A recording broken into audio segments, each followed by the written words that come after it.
Oh, alléluia, gloire à Jésus. Je suis heureuse d'être avec vous ce matin. Alléluia, et la joie du Seigneur est notre force. Wouh, alléluia. J'espère que vous allez bien et je suis heureuse de vous retrouver après longtemps. Amen. Et Dieu est un bon Dieu, n'est-ce pas? Alléluia. J'espère que vous êtes dans l'expectative. Amen. Alléluia. On va passer un bon culte ce matin. En tout cas, Louis et moi, on est heureux d'être avec vous. Puis on est heureux aussi d'être avec notre famille puisqu'on a pris ces quelques jours pour être en famille puisque nous n'avons pas pu nous voir pour Noël pour cause de Covid et vous connaissez toutes les restrictions. Mais on avait besoin d'être ensemble. Et puis, il y a la naissance du petit qui vient d'arriver. Donc, on est vraiment très heureux de passer ces moments ensemble. Mais ce que je vais faire, je vais commencer par donner quelques mots à Louis qui va vous saluer, mon fils Louis, alléluia, que vous connaissez bien sûr.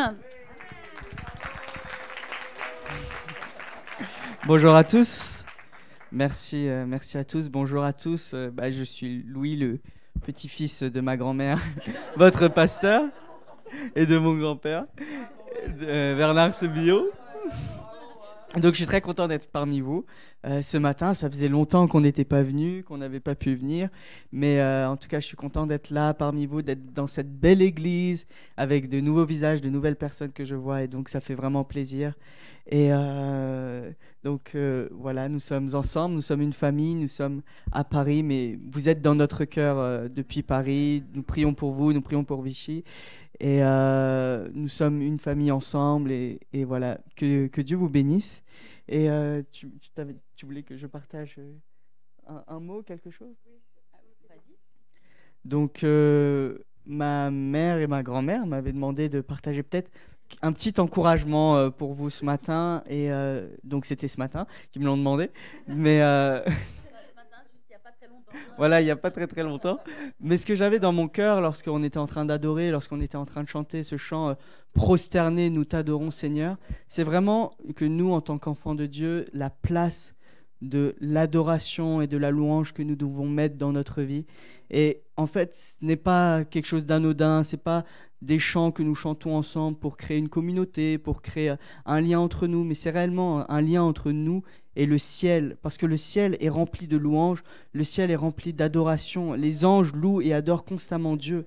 Et lorsque nous louons et lorsque nous adorons, en fait, nous ne faisons pas descendre le ciel à notre niveau, mais nous montons au niveau du ciel et au niveau de Dieu. Et au ciel, il n'y a pas d'intercession constante, même si on sait que Jésus intercède pour nous. Il n'y a pas de requête de prière constante, mais il y a l'adoration. Et lorsque l'on adore, lorsqu'on prend réellement du temps chaque jour à adorer, à entrer dans la présence de Dieu, à le louer, nous nous remplissons de sa présence en nous et nous augmentons notre révélation de Dieu en nous. Et plus Dieu est révélé à nous, et plus nous pouvons accéder à sa grâce et à sa faveur, et plus notre vie devient simple, plus notre vie devient facile. Donc voilà, une petite parole d'encouragement, vraiment, mettez de la place dans votre vie pour l'adoration, pour la louange, parce que non seulement, comme je vous l'ai dit, vous allez avoir plus de révélation de Dieu, plus de révélation de sa grâce, et plus votre vie sera facile, et plus Dieu va pouvoir vous parler, et Dieu va pouvoir vous parler, vous conseiller, pouvoir vous donner des directions dans votre vie. Et quand Dieu nous donne des directions dans notre vie, on sait que c'est toujours béni, on sait que ça sera toujours mieux que notre propre pensée, que notre propre raisonnement. Donc voilà, donc prenez du temps à adorer Dieu et à prendre du temps aussi dans le silence. Par exemple, moi ce que j'ai commencé à faire qui a vraiment du fruit, qui est vraiment fort et puissant et que j'aurais aimé qu'on me dise plus tôt, c'est non seulement adorer Dieu le matin, prendre du temps dans sa présence, mais aussi prendre du temps dans le silence, à chercher la voix de Dieu, à chercher à ce que Dieu en fait prenne toute la place et que ça ne soit pas que moi qui ai un monologue, mais qui ait une réception. Et donc quand on prend du temps pour écouter la voix de Dieu, ça ne se fera peut-être pas au bout du premier jour, au bout du deuxième jour, au bout de la première semaine, mais Dieu va commencer à parler dans notre cœur de différentes façons, que ça soit dans sa parole, que ça soit dans notre cœur, dans nos pensées, que ça soit à tout moment, par des paroles aussi auditives. Donc la voix de Dieu constamment, quotidiennement dans notre vie, ce n'est pas que pour les pasteurs, ce n'est pas que pour les prophètes, ce n'est pas que pour les gens qui sont consacrés à 100% dans le culte et dans le ministère, mais c'est pour tous les chrétiens, pour tous ces enfants, parce que nous sommes ses enfants, nous sommes ses amis, et qu'il n'y a pas de préférence, que Dieu ne respecte pas les noms ni les personnes, mais il respecte ses principes, et ses principes sont les mêmes pour tout le monde. Que Dieu vous bénisse. Alléluia. Et c'est vrai, c'est très puissant. C'est quelques mots qui sont dits dans toute la simplicité, mais pourtant une telle réalité. Et c'est vrai que je peux témoigner et dire que mon fils est un adorateur. Et c'est vrai qu'on a parlé à l'église sous un format qui était un format très... c'était une réunion de jeunes, en fait, où on était très... voilà, on était assis sur des tabourets avec une table comme ça, et on a échangé, puis on partageait à l'église un petit peu la vie, le style de vie que l'on avait mis en place, la routine. On parlait de la routine. Souvent, les gens, ils pensent que la routine, c'est quelque chose de négatif. Oh, je suis dans la routine. Mais en fait, on a besoin d'avoir une routine parce que la routine, c'est extrêmement puissant et c'est positif, en fait. C'est un mot qui est positif, mais la routine que l'on a mis en place, vous savez, c'est pas simplement je viens une fois à l'église et puis ma vie change, en fait. C'est cette routine que j'ai, mais qui est une bonne routine, qui est un mot qui est positif. Il faut que je reste dans l'axe, c'est ça. C'est cette routine qui fait que, en fait, Dieu va ajouter. Il y a les choses qui vont vraiment se bâtir, se construire dans notre vie et qui vont changer. Amen. Et c'est vrai que on partageait à l'église qu'on avait mis en place une routine matinale. Alors, on peut peut-être en dire quelques mots, même si des fois la routine matinale, elle prend un petit coup dans l'aile. Des fois, elle n'est pas au top, elle n'est pas toujours au rendez-vous, mais voilà. Mais c'est pas grave. Mais on a la volonté de s'y tenir. Et par exemple, on est en famille, là-bas, il n'y a plus de routine, c'est un peu n'importe quoi. Mais c'est bien. Et puis, on va retravailler à s'y discipliner. Mais on a cette routine de se lever tôt le matin. Vous savez, la journée prend tout de notre vie. Si on donne pas de la place à Dieu dans notre vie, Dieu, on l'aime, il est quelque part. Mais en fait, on n'a pas de temps pour lui. Mais Louis a dit quelque chose de très juste. Dieu est notre ami. Il est notre ami. Puis il est cet ami qui te décevra jamais. Il est notre ami fidèle et tendre. La Bible, ou peut-être un chant dit comme ça, quel ami fidèle et tendre nous avons en Jésus-Christ. Il n'y a pas plus grand ami. Vous n'aurez pas meilleur ami que Jésus. Vous n'aurez pas meilleur ami que Dieu. Vous n'aurez pas meilleur ami qui vous comprend, qui vous connaît et qui connaît le meilleur pour vous. Alléluia. Donc, cet ami, il faut lui donner de la place dans notre vie. Et donc, avec lui, on a mis cette routine. On se bagarre un petit peu ensemble parce que, voilà, maintenant, Louis, c'est lui qui prend la place tôt le matin et qui prend le salon. Alors, je suis très, très embêtée. Mais j'essaie de lui donner la première place. Mais voilà, on se lève tôt et puis on passe du temps à adorer Dieu. On donne le premier de notre temps à adorer Dieu, à chercher sa présence. Puis après, on a un temps, enfin, il a, et moi aussi de mon côté, on est séparés. On lit la parole, bien sûr. On prie. Voilà, il y a du temps aussi pour faire du sport, pour faire différentes choses. Et puis, quand on attaque notre journée le matin, parce que tout le monde doit courir, le travail, etc., on est rempli. On commence la journée à partir du fait qu'on est plein de Dieu. Puis on a vu au travers du temps que notre journée, elle a une qualité juste exceptionnelle, contrairement à une journée en fait où on n'a pas mis cette routine en place. En fait, quand on a commencé notre journée, on a donné notre meilleur à Dieu, cette journée, elle est exceptionnelle. Tu veux en dire un mot peut-être ou pas? J'ai arrivé à résumer ou tu veux rajouter un mot? Tout est bien dit, ok. En tout cas, bon, je voulais vous partager ça parce que c'est vrai que maman, du coup, nous disait si vous voulez partager un peu sur la routine. Donc voilà, on va faire une parenthèse pour expliquer ça. Mais c'est très important parce que vous savez, ça met des jalons, ça met des piliers dans notre vie. Dans notre vie, on peut tellement être ballotté et balancé, tiré par les émotions négatives, tiré par les circonstances négatives. Et en fait, on est comme un bateau qui n'a pas de direction, en fait. Et c'est nous qui devons tenir les rênes, c'est nous qui devons tenir le gouvernail de notre vie. On doit bien être propriétaire de notre vie. Et puis, on a besoin de poser les bons fondements. Donc, je vous encourage, levez-vous tôt le matin. Peut-être vous avez l'habitude de vous lever à 7 h du matin. Commencez à vous lever à 5 h 30. C'est bon, vous allez voir, ça fait du bien.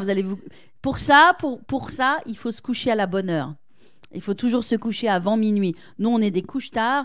On aime bien... moi, toute ma vie, j'aime bien me coucher à 1 h, 1 h 30 du matin. Mais alors, le matin, c'est dur. On ne peut pas être du soir, on ne peut pas être du matin en même temps. Donc, il faut choisir. Donc, choisissez de vous coucher tôt. plus tôt, en tout cas avant minuit, parce qu'après vous allez avoir le bon sommeil.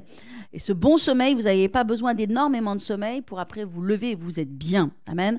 Donc nous, on aime bien se lever tôt. Donc levez-vous tôt. Amen. Et donnez cette portion de Dieu à Dieu que vous divisez avec de l'adoration, avec de la louange, avec de la prière, de la communion, la lecture de la Bible, faire une marche, faire un peu de sport, bouger. Et puis vous vous sentez bien, vous attaquez votre journée et là vous êtes un champion. Amen. Je voulais, avant de commencer la parole, je voulais quand même saluer nos amis qui viennent de la Creuse. Je vais leur demander de se lever. Il y a Dominique et Jérôme.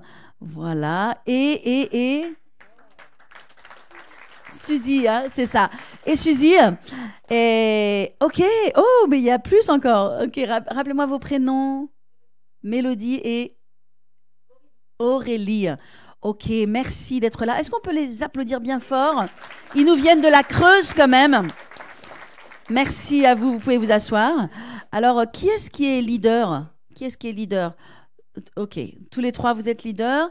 Mélodie, leader en formation et équipière. Ok, super. Alors, je veux juste dire un petit mot à leur sujet parce que d'abord, je les aime beaucoup. J'apprécie qu'ils soient là. C'est, les réseaux sociaux ont fait que plutôt que d'être à Paris, ils sont à Vichy aujourd'hui. Donc, ils sont en Creuse. Ils habitent la Creuse. Et je suis allée les voir il y a quelques temps de cela. Et j'ai mis 2 heures. Donc, ils ont mis à peu près 2 heures pour venir ce matin. Et j'ai mis à peu près 2 heures. Et en fait, j'ai traversé des forêts, des arbres qui n'en finissaient plus. Et je ne savais pas où est-ce que j'allais arriver. Et je suis arrivée finalement dans leur, on peut dire village, ouais, qui s'appelle Le Compas. Ok. Et donc on arrive un petit peu, dans un village au milieu de nulle part, des forêts autour. Et ce qui est extraordinaire, c'est que voilà des gens qui ont la foi et qui ont un cœur pour Dieu. Et dans ce village dans lequel les gens ne croient pas en Dieu, dans lequel techniquement c'est très dur, on ne devrait pas percer, eux, ils ont un groupe de maisons, ils se sont levés, Jérôme et Dominique, ils se sont levés, et ils gagnent leur village à Christ.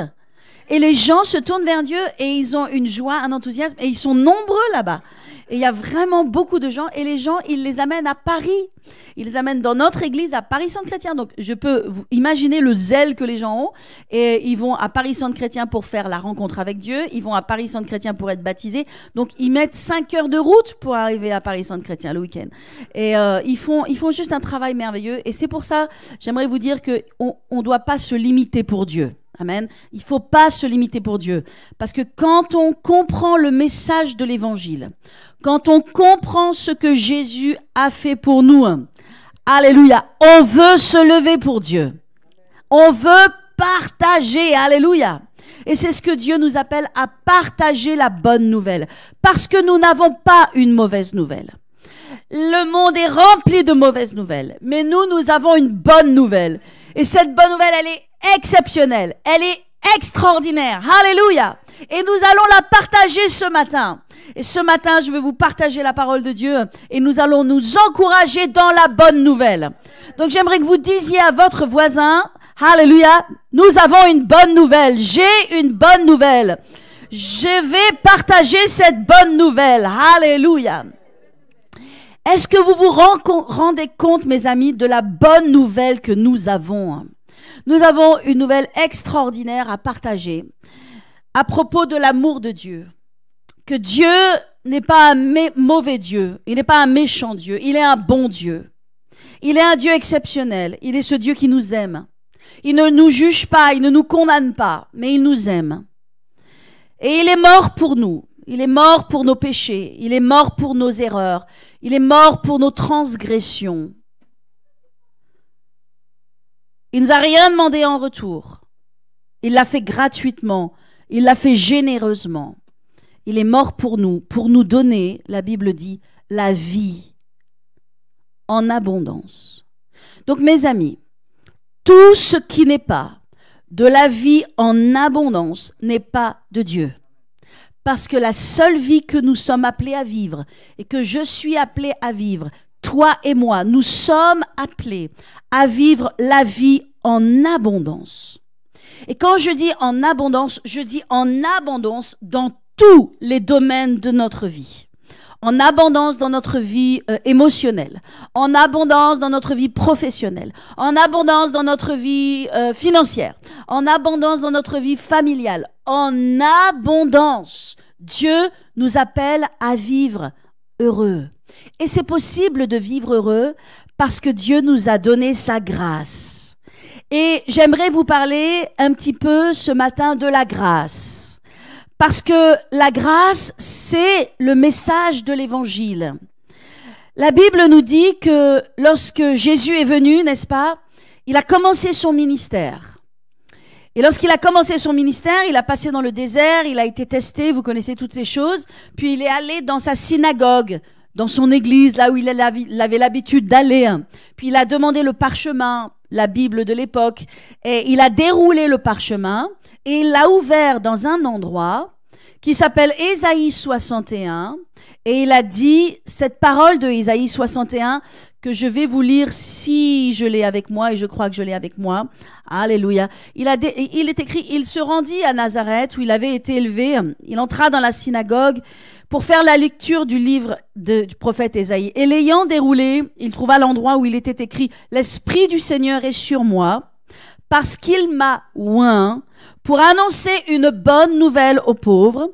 Il m'a envoyé pour guérir ceux qui ont le cœur brisé, pour proclamer aux captifs la délivrance et aux aveugles le recouvrement de la vue, pour envoyer libres les opprimés, pour publier une année de grâce du Seigneur. » Et ensuite, il roula le livre, le remit au serviteur, s'assit, et tous ceux qui étaient dans la synagogue avaient les yeux fixés sur lui. Alors il commença à leur dire « Aujourd'hui », et tout le monde dit « Aujourd'hui ». Aujourd'hui. Aujourd'hui, cette parole de l'Écriture que vous venez d'entendre est accomplie. Alléluia. Aujourd'hui, lorsque Jésus est venu et qu'il a prononcé cette parole, il a ouvert une nouvelle saison. Nous sommes sortis de l'Ancien Testament pour entrer dans le Nouveau Testament et pour entrer dans une année de grâce du Seigneur. Et cette année de grâce, elle dure depuis 2000 ans parce que pour Dieu, un jour est comme 1000 ans et 1000 ans est comme un jour. Alléluia. Et nous sommes aujourd'hui dans l'année de grâce du Seigneur. Alors, ce que Dieu me met à cœur et ce que Dieu me dit, c'est qu'il y a beaucoup de gens qui aiment Dieu. Il y a beaucoup de gens qui vont dans des églises. Il y a beaucoup de gens, n'est-ce pas, voilà, qui aiment Dieu, qui ont une bonne relation avec Dieu, mais qui ne comprennent pas la grâce, qui ne connaissent pas la grâce. Et vous savez, c'est possible d'être chrétien, de connaître que Jésus est le sauveur du monde, sans vivre dans la grâce, sans entrer dans la grâce, sans bénéficier de la grâce. Parce que la grâce, on y entre par révélation. Alléluia. Et aujourd'hui, tellement de gens vivent encore sous la loi. Et c'est pas parce que vous connaissez Jésus que vous connaissez la grâce. Pourtant, Jésus est la grâce. Mais nous devons apprendre à vivre dans la grâce. Parce que la grâce, c'est exceptionnel. La grâce, c'est une nouvelle vie. Et vous savez, vous devez décider et déterminer que dorénavant, plus jamais vous n'allez vivre une vie qui est en dessous de vos privilèges, qui est en dessous de ce que Jésus nous a acquis à prix cher. Par son sang et par son sacrifice, il est venu nous ouvrir une année de grâce du Seigneur. Alléluia. Alors nous voulons vivre dans la grâce, parce que la grâce, c'est extraordinaire. La grâce, c'est facile. Vous savez, lorsque l'on comprend la grâce, on comprend que Dieu a fait les choses, amen, et que lorsque l'on vit avec Jésus et qu'on comprend qui est Jésus, maintenant notre vie est facile. Et pour beaucoup d'entre vous, votre vie, elle a été difficile. Elle a été difficile. Et il y a plein de choses qui ont été difficiles dans votre vie, mais maintenant c'est terminé. Alléluia. Parce que vous allez entrer dans la grâce. Parce que, vous savez, Dieu nous a appelés à vivre cette vie de joie et de bonheur. Et quand on n'est pas dans la paix, la joie, quand on est dans la peur, quand on est dans la frustration, quand on est dans le stress, nous vivons littéralement en dehors de la grâce. Parce que dans la grâce, il y a la paix, il y a la joie, il y a la provision de Dieu, il y a les miracles de Dieu, il y a le surnaturel de Dieu, il y a la bénédiction de Dieu, il y a la provision de Dieu, il y a la satisfaction à l'intérieur, il y a le bonheur. Mais vous savez, Dieu nous a mis sur la terre pour que nous soyons heureux. Et moi, je veux être heureuse. Et combien de fois dans ma vie, j'ai pas été toujours heureuse. Parfois, j'ai été frustrée, parfois, j'ai été irritée, parfois, j'étais en colère. Jusqu'à ce que je comprenne la grâce. Et que je comprenne que la grâce, c'est une vie dans laquelle nous dépendons de Dieu. Et nous recevons tout de sa main. Et nous n'avons pas besoin d'être stressés. Et nous n'avons pas besoin d'être paniqués. Et nous n'avons pas besoin de faire un bras de fer. Nous n'avons pas besoin d'essayer que les choses se fassent. Parce que nous apprenons à dépendre de Dieu. Et quand nous dépendons de Dieu, alléluia, nous recevons de Dieu. C'est lui qui fait. Et c'est ça la grâce. La grâce, c'est lui qui fait. Vous devez comprendre, la grâce, c'est lui qui fait. Et donc, la grâce vous fait entrer dans le repos de Dieu. Et dans ce repos de Dieu, il y a des choses que vous voulez. Si vous les avez pas maintenant, c'est pas un problème. C'est pas un problème parce que dans la grâce, vous savez que vous l'avez déjà reçu et que Dieu va vous le donner en son temps parce que la Bible dit que Dieu fait toutes choses belles en son temps. Alléluia. Et que même si c'est pas fait maintenant, alléluia, ça vient et ça va venir et c'est pas un problème parce que c'est Dieu qui va le faire. La loi, c'est la malédiction. Dans l'Ancien Testament, nous connaissons l'histoire de Moïse. Dieu a pris le peuple, et ils sont passés par le désert. Et le désert, c'était un temps difficile, et Dieu leur a donné la loi. Et la loi, la Bible nous dit qu'elle est venue nous instruire. La loi est un instructeur, comme on dit, elle est un précepteur. Amen. Dans Galates, l'apôtre Paul nous explique que la loi est venue être un précepteur. Elle est venue nous enseigner que par nos propres forces, nous ne pouvons pas y arriver. Amen. Mais que nous pouvons tout avoir et tout obtenir par la grâce de Dieu. Amen. Alors, la loi, elle est venue pour nous expliquer. Dans la loi, il fallait tout faire. Il fallait plaire à Dieu, il fallait faire des efforts, il fallait faire les choses. Et donc, tout était par nos propres forces. À chaque fois que ce que vous faites dans la vie, c'est par vos propres forces, il n'y a pas Dieu dedans. Il n'y a pas Dieu dedans. Et donc, il faut apprendre, alléluia, à remettre les choses entre les mains de Dieu pour rester dans la grâce. Parce que dans la grâce, c'est facile. Parce que dans la grâce, en fait, toutes les bénédictions de Dieu viennent dans notre vie sans difficulté. Amen. Les miracles, les guérisons, les restaurations, la délivrance, le travail, les problèmes, tout se solutionne lorsque l'on comprend la grâce. Il y a 3 choses que j'aimerais vous dire à propos de la grâce. 3 choses qui me viennent dans mon cœur et que Dieu me dit à propos de la grâce. La grâce, c'est un facilitateur. Quand vous comprenez la grâce est un facilitateur. C'est-à-dire que la grâce, c'est quelque chose qui facilite votre vie. Amen. Alléluia. La grâce, ça facilite votre vie. Lorsque vous marchez dans la grâce, lorsque vous vivez dans la grâce, vous allez voir que les choses deviennent faciles. Vous sortez du difficile pour entrer dans le facile. En fait, tout ce que vous faites par vos propres forces, c'est difficile. Amen. Mais tout ce que vous faites avec la force de Dieu, c'est facile. Donc quand vous avez un problème, alléluia, vous l'amenez à Dieu, parce qu'il est le Dieu de la grâce. Et vous dites, Seigneur, donne-moi grâce dans cette situation, fais-moi grâce. Et c'est là que vous allez voir le surnaturel de Dieu se manifester. Nous voulons voir le surnaturel de Dieu se manifester et nous allons voir une abondance de surnaturel et de miracles se produire. Vous savez, moi-même, bien sûr, je marche dans la grâce, alléluia, et plus je marche dans la grâce, et plus je vois des choses extraordinaires se passer. Plus je vois des choses que moi, normalement, j'arrive pas à faire, et que avec la grâce, j'arrive à faire. Alléluia, je vois des miracles se produire dans ma vie. Par exemple, je vais juste donner un exemple au niveau de mon doigt. J'avais depuis 6-8 mois un problème avec mon doigt et mon doigt s'est énormément mis à gonfler, il est devenu extrêmement douloureux et je ne savais pas comment faire et je priais et je confessais la parole de Dieu sur mon doigt. Puis il y a un moment donné, ma mère était chez moi et je lui dis tiens prie pour mon doigt là parce que ça fait des mois que j'ai ce problème et donc elle a prié, elle a juste mis sa main comme ça et elle a dit au nom de Jésus sois guéri et elle a prié. Et 5-6 jours après, alors que ça faisait des mois que j'avais ce problème, 5-6 jours après, ça avait dégonflé, mais de moitié. C'était presque aplati comme ça, alors que c'était très gonflé.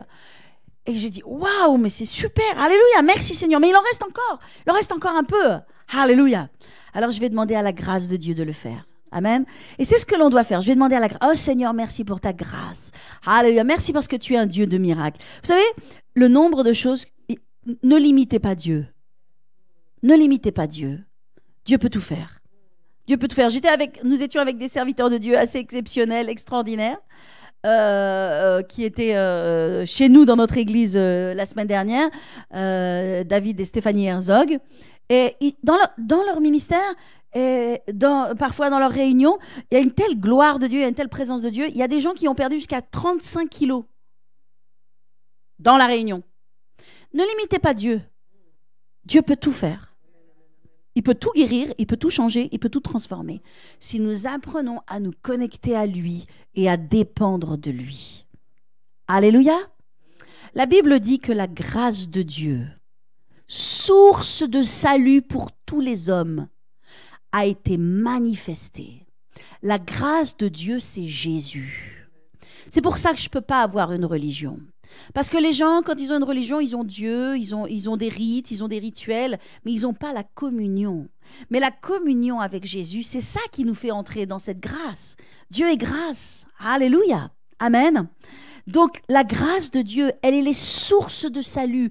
Et vous savez, dans le salut, il y a tout ce dont nous avons besoin. Ce mot salut, dans le grec, qui est le mot sozo, amen, c'est un package. Dans ce package, il y a tout ce dont vous avez besoin. Lorsque Jésus est mort à la croix et qu'il a étendu ses bras, il a dit « tout est accompli ». Mais quand il a dit « tout est accompli », nous devons le recevoir dans notre cœur, que tout est accompli. Tout a été accompli pour que je sois libre, pour que je sois heureux, pour que je sois bien dans ma peau, pour que j'y réussisse ma vie. Tout est accompli en Jésus-Christ. Le problème, c'est que les gens, ils s'éloignent de Dieu. C'est que les gens, ils ne vont pas prendre et puiser à la source du salut. Alléluia. Amen. Apparemment, c'est la parole. On m'a dit que vous avez reçu pour cette année. Les gens ne vont pas puiser à la source. Ils vont puiser dans leur propre source. Mais notre source à nous, notre force à nous, elle est toute petite. Notre source à nous, nos ressources à nous, elles sont minuscules. Mais les gens n'apprennent pas à puiser à la source de Dieu. Mais nous devons aller chercher tout en Dieu. Il n'y a pas une chose qu'il ne peut pas vous donner. Il n'y a pas une chose qu'il n'est pas capable de faire pour vous. Il peut tout faire. Et nous devons avoir cette compréhension de la foi et de la grâce qui est en Jésus-Christ, que nous avons tout reçu. Quand Jésus a étendu ses mains à la croix et qu'il a dit « tout est accompli ». Alléluia. Ça veut dire que tout est accompli. Et aujourd'hui, tu dois te lever et dire tout est accompli. Et aujourd'hui, si tu es malade, tu dois dire mais je suis libéré parce que tout est accompli. Et je vais marcher maintenant dans cette grâce. Et ma vie ne va pas être difficile, elle va être facile. Alléluia. Moi, je veux une vie facile. Alléluia. Je dis à Dieu, je veux une vie facile. Je suis dans un projet qui est juste invraisemblable. Un truc de fou. Personne ne ferait ça, surtout dans la situation actuelle. Mais je dépends de la grâce de Dieu et je vais le faire par la grâce de Dieu. Et cette grande église qui vaut des millions d'euros, elle va être bâtie, elle va être construite par la grâce de Dieu. Et tous les obstacles devant moi vont tomber. Alléluia. Et ils tombent. Pourquoi? Parce que je marche dans la grâce, parce que je dépends de Dieu. Alléluia. La Bible dit, loué soit l'Éternel. Amen. Et je suis délivré de tous mes ennemis. Toute notre vie, notre force doit être connectée à Dieu. Ta force, tu vas la chercher en Dieu. Amen. Ta paix, tu vas la chercher en Dieu. Tes problèmes dans la vie, tu vas chercher les solutions en Dieu. Tu vas tout chercher en Dieu. Amen. Et c'est ce que Dieu veut. C'est ce que Dieu veut. Dieu veut qu'on dépende de lui. Dieu veut qu'on ait une relation avec lui. Dieu veut être notre meilleur ami. C'est ce que Dieu veut.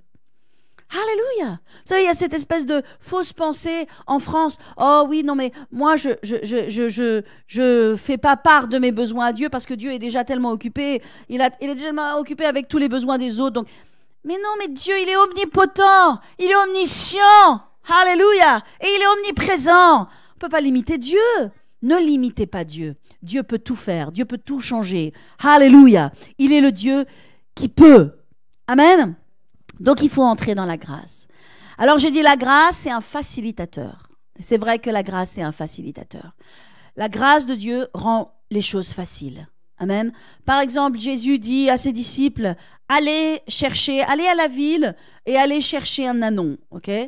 Le petit d'une ânesse. Alors ils y vont. Il dit, oui, mais qu'est-ce qu'on va faire si les gens disent, oui, mais pourquoi? Le Seigneur en a besoin. C'est facile.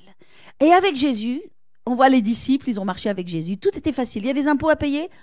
Alléluia. Va pêcher un poisson, Pierre, ok? Et tu trouveras un cisterne dans sa bouche et tu viendras, tu paieras les impôts. Mais vous savez, Dieu veut que nous vivions cette vie-là. Alléluia, dans lequel nous vivons dans la grâce, dans lequel c'est facile. Amen. Et moi, je dis, et je veux prophétiser dans le nom de Jésus.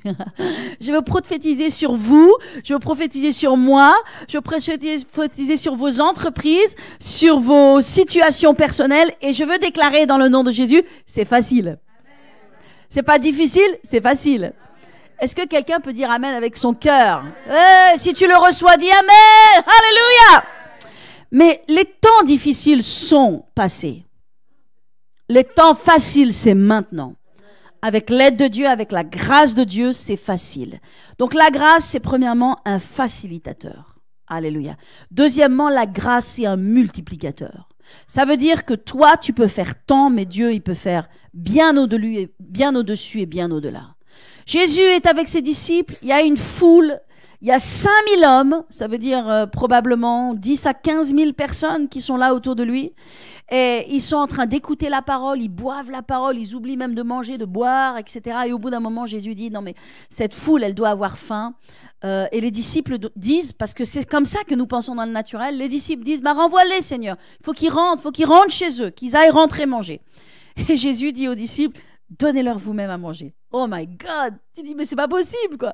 Où est-ce qu'on est là, en haut d'une montagne? Où est-ce qu'on va trouver même à manger? Et même si on trouvait encore à manger, comment est-ce qu'on peut nourrir une aussi grande foule? Et puis là, il y a un petit garçon qui arrive. Et il arrive avec 5 pains et 2 poissons.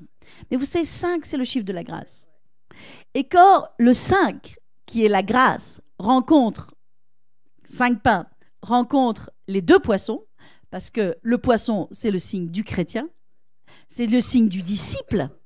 Quand la vie du disciple rencontre la grâce, qu'est-ce qui se passe? Alléluia, c'est explosif. C'est extraordinaire. Amen.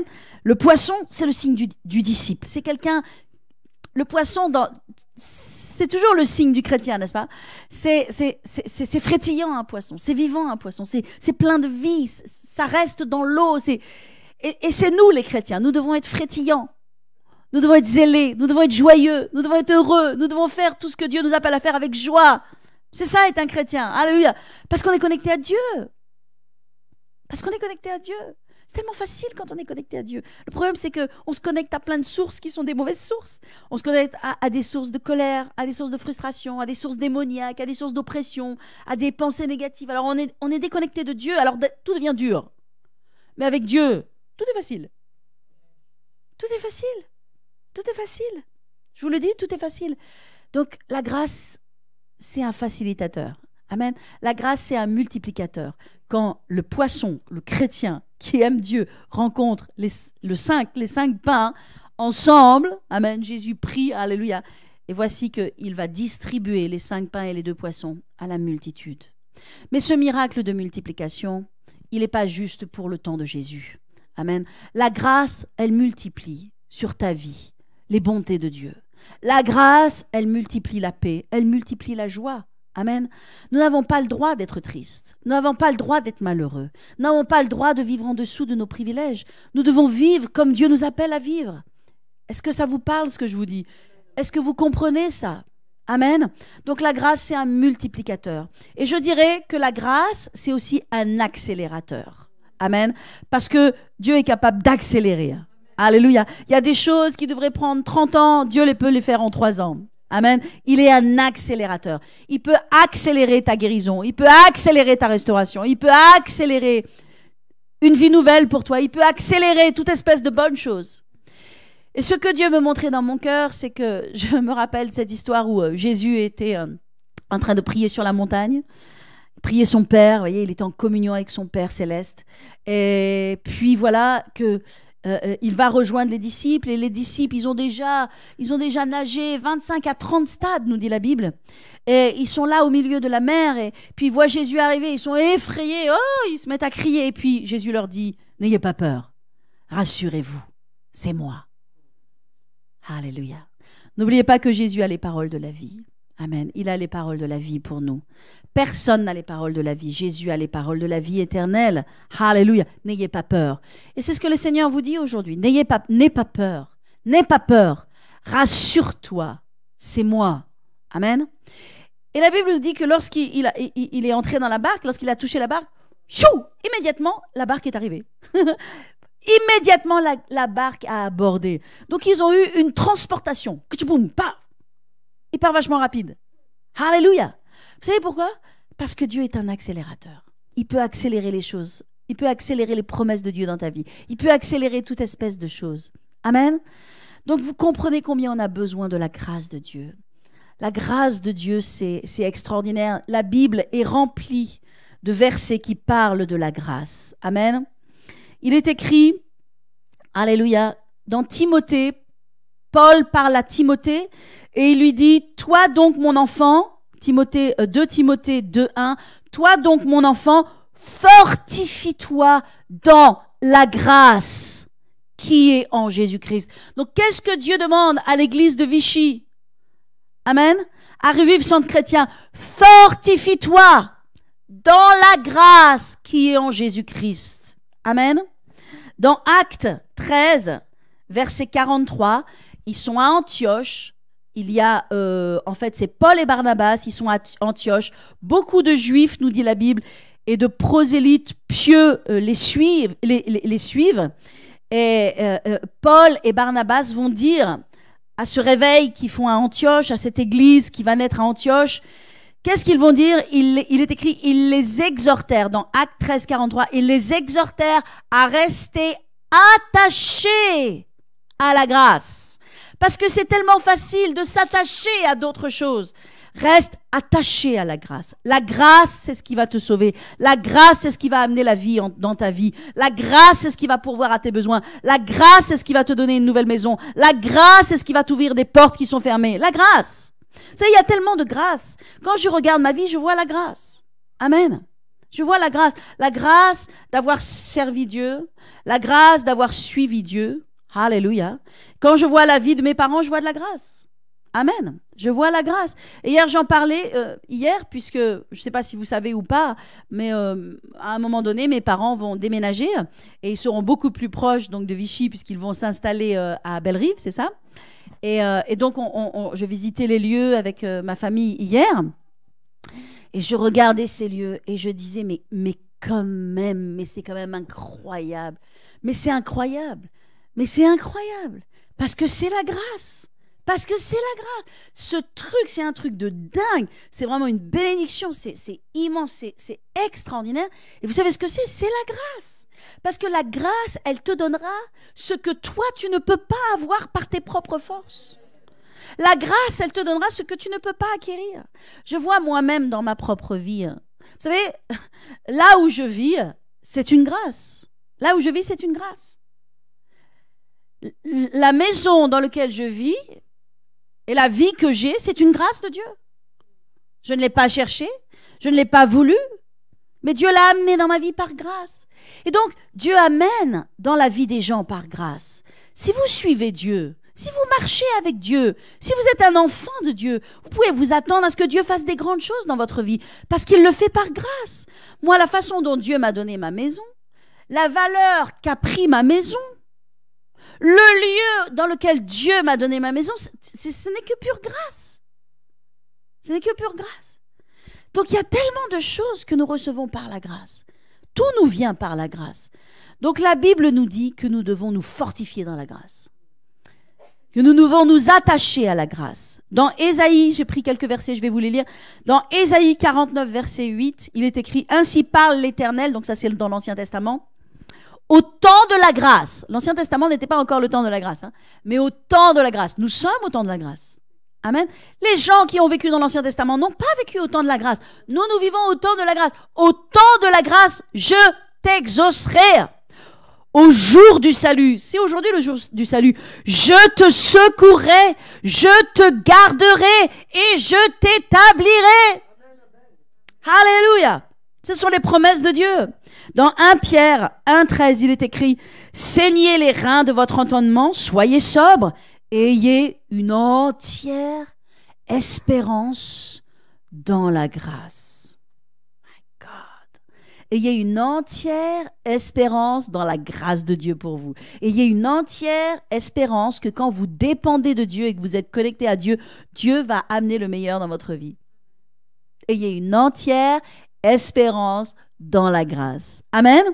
Alléluia. Le psaume 84 dit « L'Éternel donne grâce et gloire, et il ne refuse aucun bien à ceux qui marchent dans l'intégrité. » Alléluia.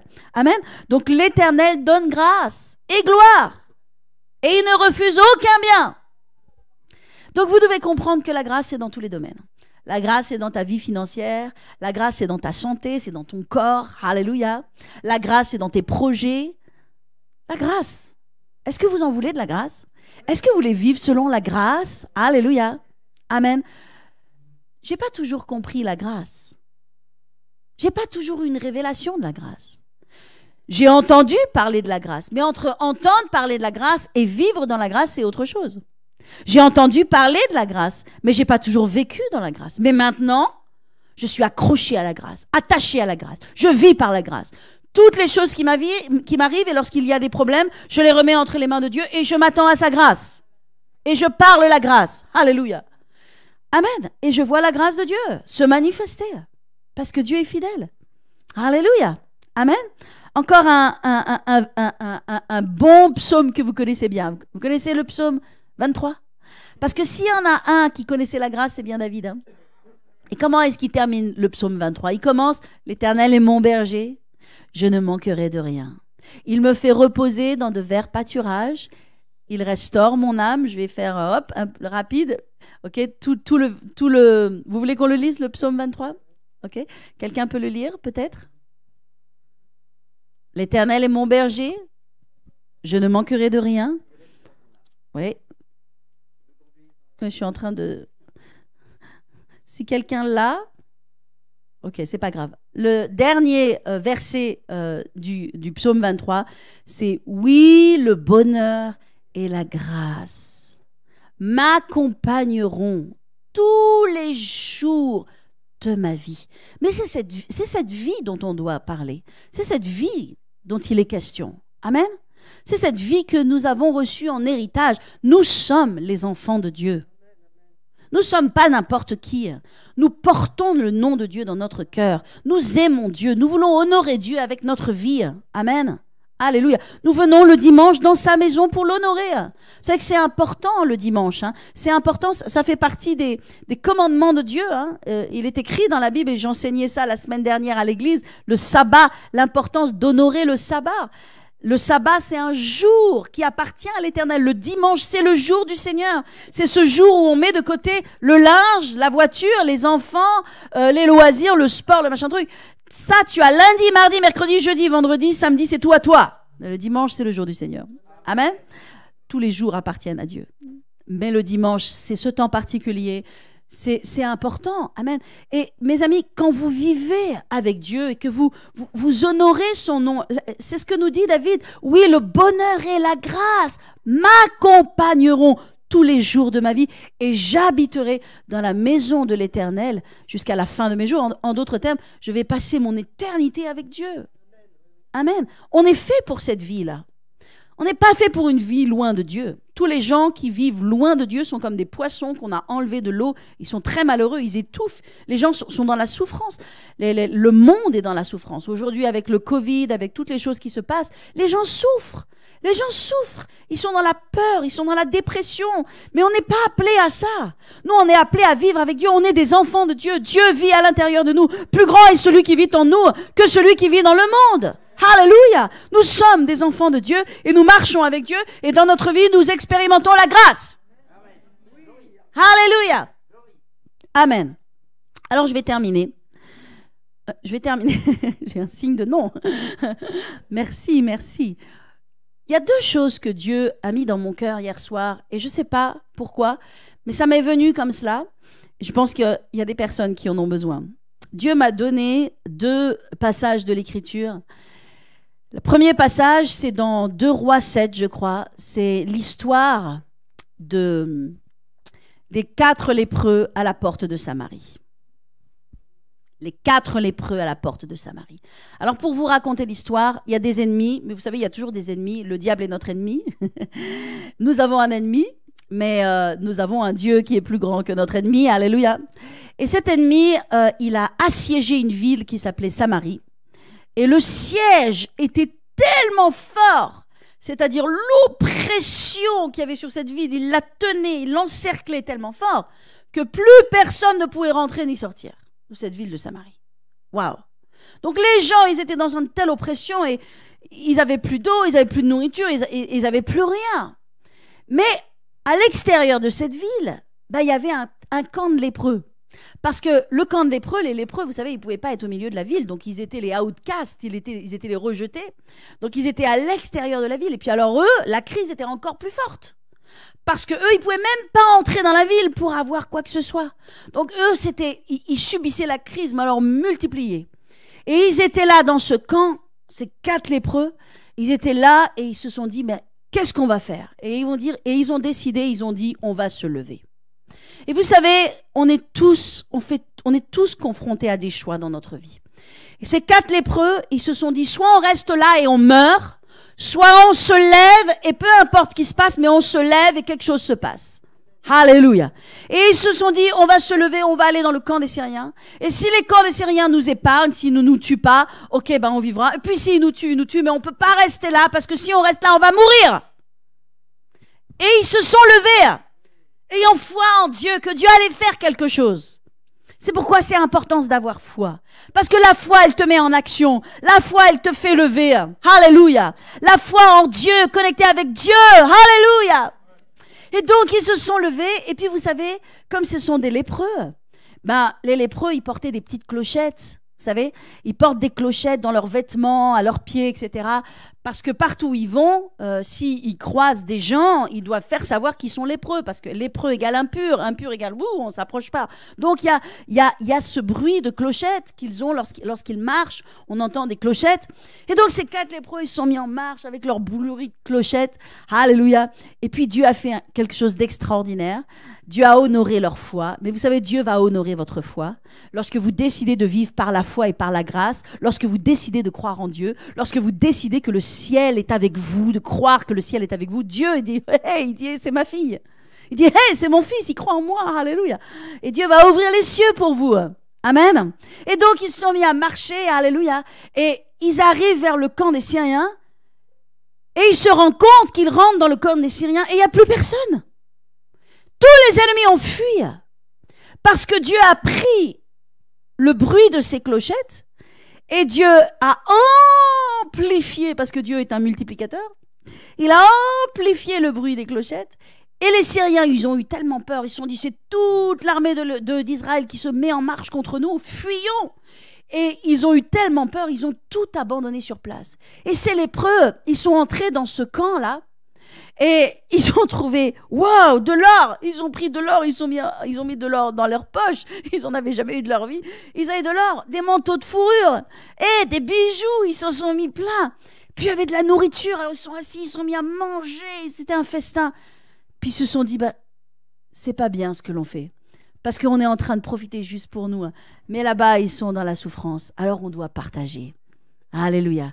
Et donc, ils ont pris tout ce qu'ils avaient pris, puis ils sont allés là-bas à la ville, puis ils ont fait savoir que Dieu avait pourvu, qu'il y avait une provision. Et vous savez, c'est ça la grâce. La grâce, c'est quand tu te lèves dans la foi et que tu dis non, mon Dieu est avec moi et Dieu va solutionner mes circonstances. Dieu va me donner ce que je ne peux pas avoir. Amen. Et c'est pour ça que dans la vie, c'est important d'avoir des rêves. Parce que si vous n'avez pas de rêve, vous ne pouvez rien demander à Dieu. Amen. Mais vous avez besoin d'avoir des rêves. Parce que Dieu va bénir les rêves. Et vous avez besoin de demander qu'il mette aussi ses rêves dans votre cœur, de sorte que vous poursuiviez bien sûr les bons rêves, des bons rêves pour vous. Amen. Et donc, vous vous levez dans la foi. Alléluia. Amen. Et puis après, vous voyez la grâce de Dieu et vous commencez à jouir de la grâce. Mais vous dites, mais je ne peux pas jouir de la grâce tout seul. Il faut que je la partage aux autres. Amen. Et vous savez, nous, cette grâce que Dieu nous fait, cette grâce que nous avons dans notre vie, et je veux vraiment que vous entriez dans cette dimension, venez et goûtez comme l'Éternel est bon, que vous goûtiez aux bénédictions de l'Éternel, que vous goûtiez à la grâce de Dieu sur votre vie, et que cette grâce, après, vous la partagiez à d'autres. Amen. Parce qu'elle n'est pas juste pour nous, cette grâce. Parce que là, dans la ville, il y a des milliers de gens, amen, qui sont dans la souffrance. Il y a des milliers de gens. Il est dit qu'aujourd'hui, en France, il y a 1 personne sur 5 qui veut se suicider avec cette crise Covid, tellement les gens sont dans l'oppression. Les gens sont dans la souffrance. Mais cette grâce que nous avons reçue, gratuitement nous avons reçue, gratuitement nous devons donner. Amen. Et Dieu m'a donné une deuxième parole. Et cette parole, elle a à voir avec David. Amen. Et David, comme je l'ai dit, il connaissait vraiment la grâce. C'était un homme, vous savez, lorsque vous connaissez la grâce vous rend gracieux. Vous ne pouvez pas expérimenter la grâce sans donner la grâce en retour. Les gens qui n'expérimentent pas la grâce ne sont pas gracieux envers les autres. Les gens qui n'expérimentent pas la grâce ont du mal à pardonner les autres. Les gens qui n'expérimentent pas la grâce, à l'intérieur d'eux, ils n'ont pas la grâce, ils sont durs, ils sont secs, ils sont parfois pleins d'amertume, parce qu'ils n'ont pas la grâce. Vous pouvez repérer les gens, ça se sent même. Et même, il y a ce verset dans Hébreux qui nous dit... peu importe, ok. Et donc, la grâce, lorsqu'on a la grâce, on est gracieux. Les gens qui vivent dans la grâce de Dieu, ils sont bons avec les autres. Ils sont généreux avec les autres. Ils partagent avec les autres. Ils ont un cœur d'amour, ils ont un cœur de pardon. Ils ne sont pas, vous savez, à pointer du doigt toutes les fautes et toutes les erreurs. Parce que quand on comprend la grâce de Dieu, pour nous, on va être gracieux aussi envers les autres. Et David, il était cet homme. Il vivait dans la grâce de Dieu. Il savait que tout ce que Dieu avait fait dans sa vie, ça venait de la grâce de Dieu. Le Goliath qui était tombé, c'était la grâce de Dieu. 5 pierres, boum, et Goliath tombe. C'était la grâce de Dieu. Tout est grâce. Amen. Quand il est devenu roi sur Israël, eh bien, David, il a décidé de faire du bien. De ne pas tuer ses ennemis, de ne pas détruire la génération du roi Saül qui avait été si horrible avec lui. Parce que normalement, lorsque vous savez les rois viennent au pouvoir, qu'est-ce qu'ils font? Ils tuent tous leurs ennemis. Oh, David n'a pas fait ça. Il a dit, y a-t-il quelqu'un de la maison de Jonathan, amen, de la maison de Saül, donc que je puisse bénir? Et il s'est mis à bénir tous les gens de la maison de Jonathan. Il s'est mis à les bénir. Et puis il a dit, mais y a-t-il encore quelqu'un d'autre? Et on lui dit, ah oui, il y a encore quelqu'un d'autre. Il y a encore un. Et il se trouve à Lo-Débar. Et vous savez ce que c'est Lo-Débar? Vous savez ce que ça veut dire Lo-Débar? Lo-Débar, ça veut dire pas de pâturage, pas de grâce. Méphibosheth, qui était le fils de Jonathan, il vivait à Lo-Débar. Lo, ça veut dire il n'y a pas. Lo, ça veut dire manque. Et Débar, ça veut dire pâturage. Ça veut dire il n'y a pas de verre. C'est dur, c'est sec. Il était à Lo-Débar. Et David a dit, faites-le venir, faites-le sortir de Lo-Débar. Et moi, je vous le dis dans le nom de Jésus, Dieu, ce matin, vous fait sortir de Lo-Débar. Certains d'entre vous, vous avez été trop longtemps à Lo-Débar. Pas de grâce, manque de grâce. Oui, mais maintenant la grâce. Et nous allons prier ce matin et nous allons libérer les miracles de la grâce. Nous allons prier et libérer la révélation de la grâce. Alléluia. Nous ne voulons pas premièrement les miracles. Nous voulons premièrement la révélation. Parce que de la révélation descendent les miracles. Parfois, nous courons après les choses. Mais nous ne devons pas courir après la bénédiction, nous devons courir après celui qui bénit. Nous ne voulons pas les choses, nous voulons la source de ce qui donne les choses. Amen. Donc nous ne voulons pas juste les miracles de la grâce, nous voulons la révélation de la grâce. Et la révélation de la grâce va libérer les miracles de la grâce.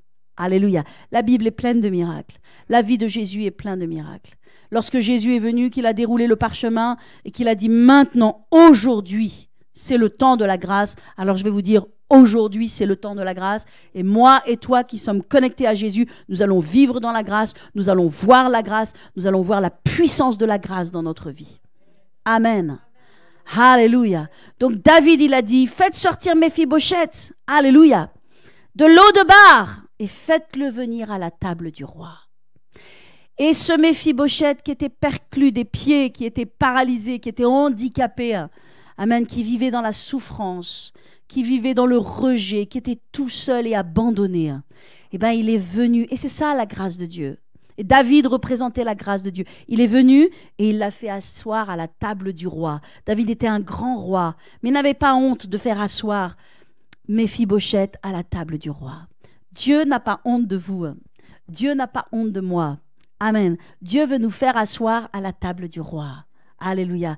Là où il y a tous ses bienfaits, là où il y a toutes ses bénédictions et toutes ses grâces. Amen. Alléluia. On va prier ce matin. Alléluia. Il est hors de question que qui que ce soit reste à Lo-debar. Nous allons tous aller à la table du roi. Alléluia. Gloire à Jésus. Merci Seigneur. Ô Père éternel, nous voulons te remercier de ce que tu es le Dieu de la grâce, Seigneur. Alléluia. Oh, alléluia.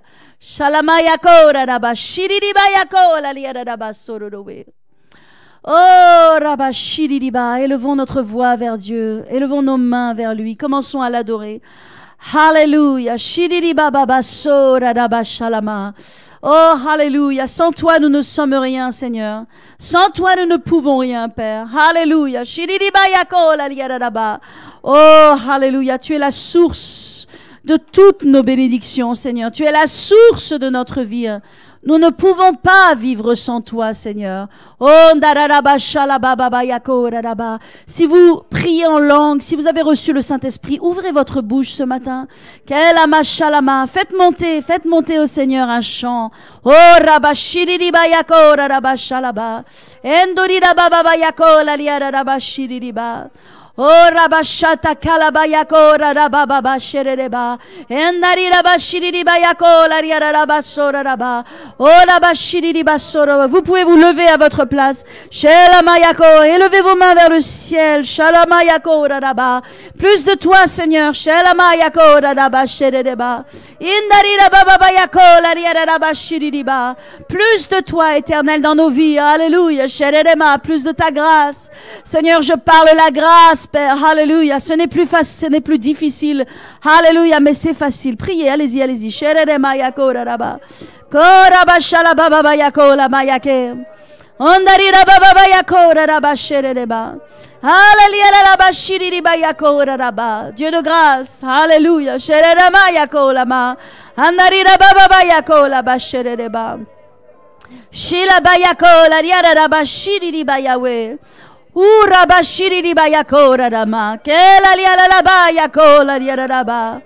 Seigneur, c'est ta grâce qui nous environne ce matin.